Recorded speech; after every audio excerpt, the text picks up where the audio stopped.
التاريخ كم مجدا سطرنا على صفحاته وبه تغنى.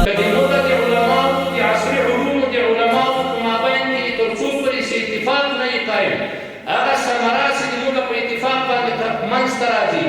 قوم را باندې اصلاح کېږي هغه منځته نشي راتلی. که د موږ دا فکر وي په دې پوهنتون کې ما ډېر اورېدلي چې خپله د پوهنتون استاد یم، که د موږ دا فکر وي چې اکاډمیک شخص خو زه یم چې ډاکټر یم،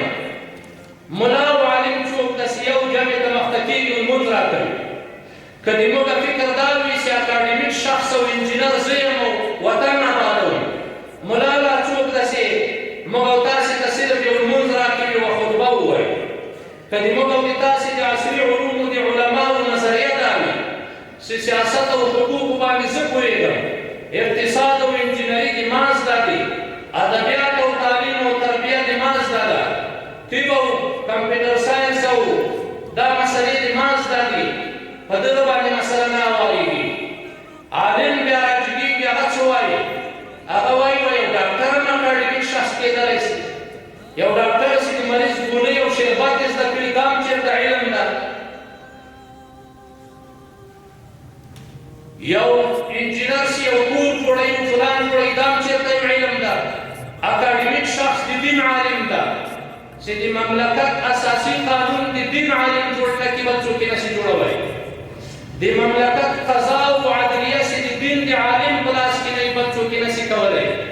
د مملکت د نظام خارجي پالیسي چې عالم جوړه نه کړي بل څوک یې نشي جوړولی، د دې ملت او د دې قوم خطابت چې عالم ونه کړي بل څوک یې نشي کولی، د دې خلکو امامت چې عالم ونه کړي بل څوک یې نشي کولی،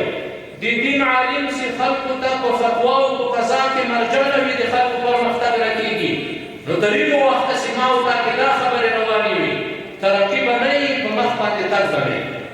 یو به ځان ته اکاډمیک شخص وایي، بل به یې ځان ته وایي.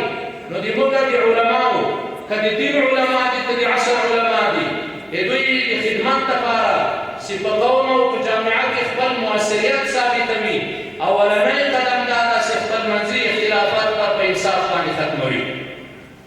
دغه تېر شل کاله د اشغال د دوران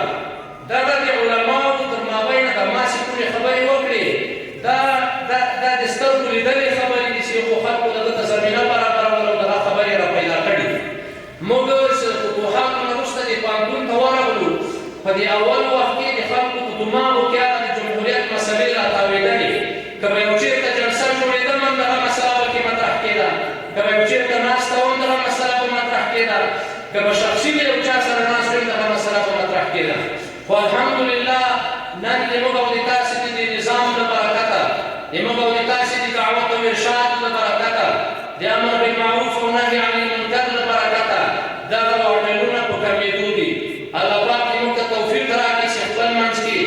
اتفاق اتحاد قائم وي او د جامعې اصلاح ته خلاص شو او خپل مؤثریت ته وبه تغنى